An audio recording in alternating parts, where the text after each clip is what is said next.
You can hear me now. Yeah, can you hear me now? There, did you unmute yourself there? No, I've been flipping through my board here and I'm using the radio studio board and there's, microphones and multiple different pots. So I had to find the right one, I guess. Okay, you can hear me now though, right? Yeah, we're good to go now, buddy. All right, good. How you doing, man? I'm doing fantastic, man. Feeling better than ever, really. Been rocking out with Tesla every night, staying sober on this run, not drinking, and working out. Actually doing a little bit of jump rope. Oh, nice. Writing some new songs, working out, having a good time. Do you guys have a thing with like where you stop in a gym on different dates and different markets, or you just doing it on the bus in the back in the green room? Well, I carry around my own little jump rope and a couple stretchy bands that I work out with in the dressing room. But, every once in a while we stay at a hotel that has a pretty decent gym, man. The one that we stayed at in Austin the other night had all the machines you can ask for, man. And I paid for it. I was sore and tired the next day. But that's how you know you're doing it right, man. When you wake up and you're just like, oh, that's the good kind of pain. It is. It really is. It's a much better pain than being hungover. That's for sure. I've experienced both, and I definitely prefer the workout pain myself too. So yeah. Tell your wife, my wife, Maggie says hi. Obviously, they talked horses last time you guys were here for the Strawberry Festival because they're both big horse people. So you got to tell your wife, my wife says hi. She would kill me if I didn't. I sure will, man. I remember that. We had a great conversation hanging out backstage at the Strawberry Festival. And I'll tell her, man. She's home now taking care of. We have one that's pregnant. And so she's been really keeping her eye on that horse. That's nice. Are you still thinking of making a move to Florida and bringing the horses with you? Yeah, we're working on doing that as soon as the Tesla tour is over in October. That's cool. When does it kick off? Of course, you're going to be with us in Orlando, May 5th at the House of Blues. When does this next tour kick off? We're going to be playing a huge festival in Key West. I believe it's the last day of January. I don't know exactly, but it's end of January. There's a big festival. I think Loverboy's on the bill. The Rok Island Fest. Yeah, down at Key West, Florida. That's at the end of January. And then we do the Monsters of Rock Cruise Ship Festival, which is great, at the end of April, beginning of May. And somewhere in between that, we come to Orlando and Tampa. And you'll have to tell me those dates or tell our listeners those dates. I know that Orlando is May 5th. That's going to be at the House of Blues. So I'm going to assume Tampa is either the day before or after. Yeah. So are we recording this now? Are we good to go? Yeah, absolutely. Is this going to be all part of it? Sure, why not? I never do anything too super official. Just kind of turn everything on and wing it and go from there. Okay, good. Because sometimes, people we have these great conversations, and then the guy says, "Oh, okay, well, let's start it now. I'm going to intro you." No, being in radio and I'm sure being in music, it's like I'm always on, so it's always part of the conversation. Great. Well, for those of you that are watching this Zoom broadcast here, Tesla is really busy right now, and I want to encourage you to go to teslatheband.com and on Instagram, Tesla Official, the band, and find out our dates because they would know better than I do. I've come to the point now in my career where I just get on that plane, get on the bus, and every day I wake up and, the stage is that way. Does your tour manager put a thing on the inside of your hotel room? Today you are in this city. Oh, yeah. Here, I'll even show you. This little piece of paper right here. There you go. If you can see, it's got a grid there. Yep. And that's the whole day. You actually in Lubbock right now? Huh? Are you in Lubbock right now? I am in Lubbock, yes. That was where I lived until I moved to Florida for like 40 years and worked for the rock station there, KFMX, that played Tesla all day long, and it was awesome. Awesome, man. Yeah, Texas is so big. I mean, we could be here for a month and tour the whole state. We've been to Midland last night, Austin. We're going to San Antonio. We've been to Houston, Dallas. It's a great place, and Yeah, Lubbock is where Bill, Buddy Holly was from here, I believe. Buddy Holly, Mac Davis, Natalie Maines, Waylon Jennings is from down the road in Littlefield. So there's a big amount of talent there, musically speaking, I would say. Yeah, well, it's a really nice venue, and we're celebrating 36 years of Tesla since our first album came out. But Brian Wheat and myself, right out of the high school, we put this band together 40 years ago, and it's hard to believe that we're still able to do this. And I believe it's the strength of the songs. When we play What You Give and Love Song and Hang Tough and Modern Day Cowboy, the fans that are loyal to us, they just love those songs. And I'm very grateful that we caught that lightning in a bottle, so to speak, back in 1986 or 85 and did it. I was actually just looking at some of your videos, and I was watching the Modern Day Cowboy video, and I was trying to figure out why the hell was Groucho Marx showing movies in that video. I couldn't understand you had a guy that looked just like Groucho playing videos in a movie theater, and I couldn't understand. Well, he's supposed to be Nikola Tesla. Oh, Tesla. Okay, because that mustache was totally Groucho, at least in my mind now. So, well, it's very comical to look back to the videos that we made back in the 80s. That was the age of videos, and that particular video was a lot of fun. We were down in LA in this old abandoned theater, and they had a concept, and we were getting a lot of support from our record company back then. When we were on Geffen, and that was before Guns N' Roses came out and all that. We were still kind of like the one of the first rock bands on Geffen Records, and so. But yeah, it's a funny video. There's a wino in there too. He's getting drunk. He stumbles into the theater, and the theater is supposed to be possessed by Nikola Tesla playing the movies of Al Capone and the Cold War and the Westerns. But meanwhile, the band is in there, and we're haunting the theater. That was the concept for it. Okay, the band was haunting the theater, and I recognize the wino. I think that guy has played a wino or a hobo in every movie that's ever had a wino or a hobo. He's like the most famous wino actor. Yeah, and I was just barely 20 years old when we did that, and it was a lot of fun. I mean, I had no idea at that point how lucky I was to be in a band making a video like that, Yeah. But here's the clincher, though. There's a lot of luck involved, but a lot of work, man. I mean, we worked our butts off before that as a club band, paying our dues. And also, actually, I had a job doing sheetrock and picking up sheetrock scraps and taking junk to the dump for minimum wage. And that video was out on Headbangers Ball, getting serious rotation. The song was out on the radio. Our first album was released, but we never went on the road for a while because the manager we had wanted to wait until he could put us out opening for somebody big. He didn't want to just throw us out in the clubs. We'd already done that enough. So for 6 months, I was working this really crappy job and working my ass off. And every time Modern Day Cowboy would play on the radio while we were doing the sheetrock, the other guys would start throwing taping mud at me and throwing scraps and going, there's your song. You ain't going nowhere. They were like throwing the sheetrock mud at me. And I was like, man, I cannot wait till someday we go on tour and I can fucking leave this job. And sure enough, we got the call. David Lee Roth on the Eat 'Em and Smile tour, the biggest tour in the world at that point, with Steve Vai and Billy Sheehan and his band. Yeah. He saw Modern Day Cowboy video, the one that we were just cracking up about. He saw it and picked us out of a bunch of bands and took us on the road, and the rest is history. That's awesome. So tell me this, was the guitar playing building your calluses on your fingers more, or was the sheetrock helping the calluses on your fingers for your guitar playing? Because construction will give you the fingers you need. Yeah. Especially when you're hanging a lid, man, you got to put that sheetrock on your head and push it up and use the drill. I love it.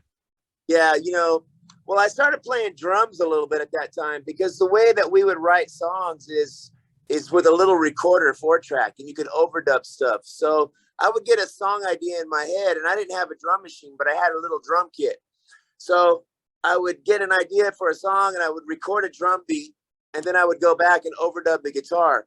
And I tell you, drums took a beating on my hands more than anything. Like hitting a rim shot with that snare drum, it really started like hitting my muscles and my fingers. So I gave up playing drums, man. I pity drummers, man. They beat the crap out of themselves. They do, and I think guitarists look just a little bit cooler anyway. So I would have gone guitar. I do play guitar, and I'm not as good of a drummer either.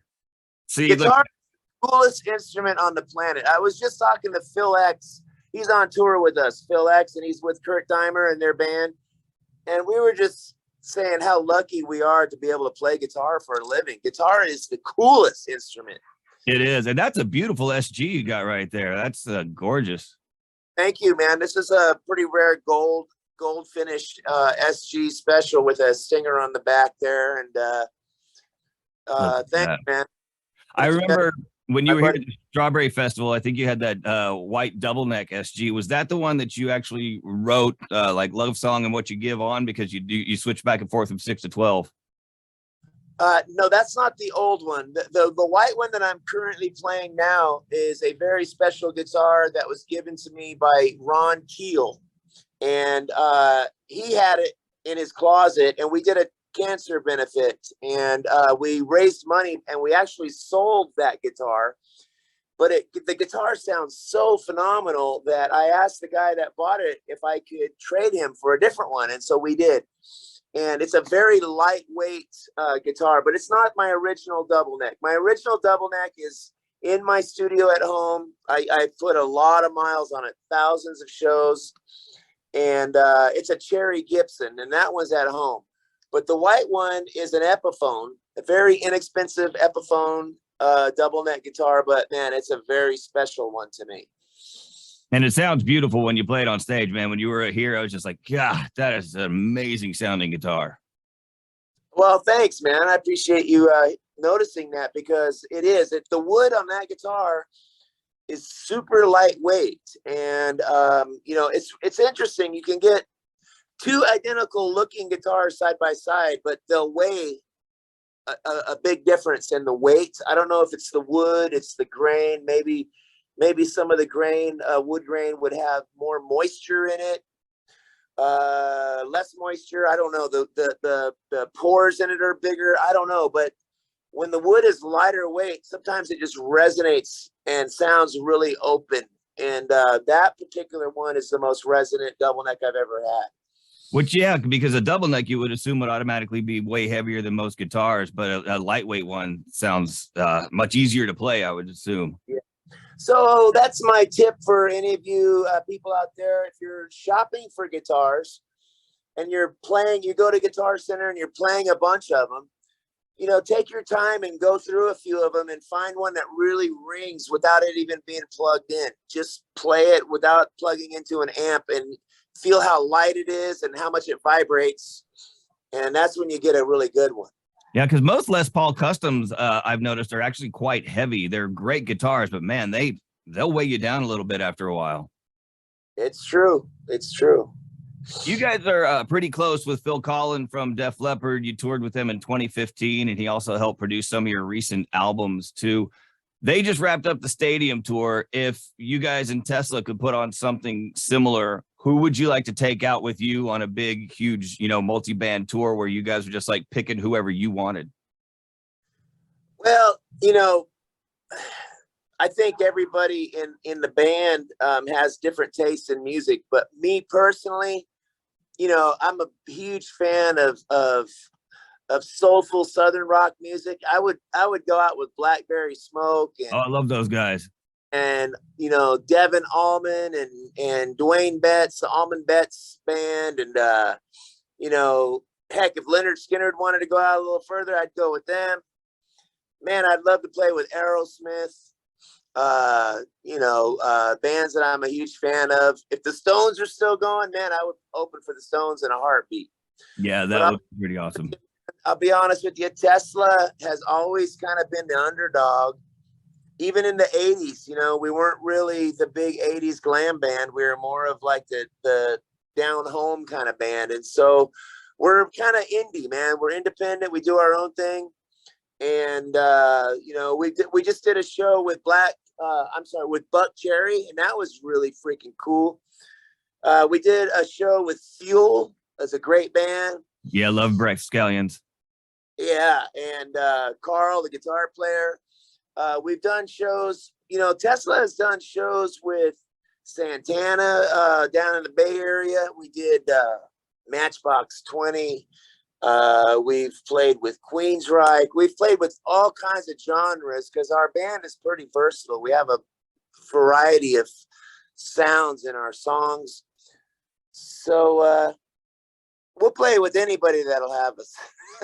But we'll probably end up just being more of our own thing. And it seems like we're doing okay just being our own headliner right now. Are there any of the newer bands out there right now that have really piqued your interest, or are you kind of the newer stuff really isn't your style and you're just more of a down home, you know, your bands and you like what you like? No, I would be open-minded to new bands, any new band that would be freaking exciting. And, you know, what's funny though, is a band that I would think is new is actually not new anymore. They come out and then all of a sudden now they're old, you know. Lately I've really been going back and rocking out to Judas Priest and Deep Purple and the early 70s heavy, when guitar rock was really being invented. Early Scorpions. As far as new bands, there's an instrumental band called Krungbin that I really like. They play some really spacey, cool, vibey music. But again, man, they've already been out 10 years. Right. I think bands these days, they launch themselves on the internet and the kids find them. And by the time they make like national recognition, they've been out 10, 15 years already, like you said, on the internet. Yeah, like Rival Sons or you know, but Lark and Poe, they're really great. It's I believe they're sisters. I'm not sure. Two girls that front that band. Dwayne Betts, my brother-in-law, he's got a new album. I heard the rough mixes, and man, it is really a great, beautiful album. So keep on the lookout for that. You know, this band that I produce, JT Lux, they're in Nashville now, and we're going to try to get them a record contract after the first of the year. But you can find them on Instagram, JTLUX. I will put a link there when I post this video later on today for you. Cold Blue Steel, the new album out. And of course, you got the brand new track that's been making waves right now, Ready to Rock. Were this all new material for you guys, or were some of these some holdover riffs from previous albums that hadn't found a home yet? No, this is all new stuff, man. And, you know, it's been a real exciting venture to do one song at a time. And I've been producing it in my garage, keeping it really raw and edgy. And JK and I and the band, we put stuff together. Cold Blue Steel was started from scratch, and Time to Rock is a brand new song. And we're going to keep pumping out new singles until we get a collection of them and put them out on an album. Yeah, because you guys are definitely an old school album rock band. You know, a lot of bands just put out a song here, a song there. And I think it's great because not every band has enough material for a full album, but you guys, you can put one together. You got so much going on. And I just love the fact that I get to talk to you and hang out with you when you come through town. That's the best part for me. Thanks, man. Hey, same here, bro. I appreciate you, Ethan. You know, it's been a long haul, and we're going to keep cranking out some new songs. And, you know, rather than like holding up in the studio and trying to force out 10 songs and making everybody wait, we're going to write them one at a time and put them out now and then put them all together at the end of the day. Makes sense to me, man. Well, thank you so much again for calling in, Frank. Have fun in Lubbock, and we will see you next year, probably in Key West and definitely in Tampa and Orlando when you come through town. Can't wait to see you again. Tell the wife we said hi, and have a great night, buddy. You got it, man. Woo! Thank you, Frank. Have a good one, my friend. All right, Ethan. Peace out, bro. Hey, buddy.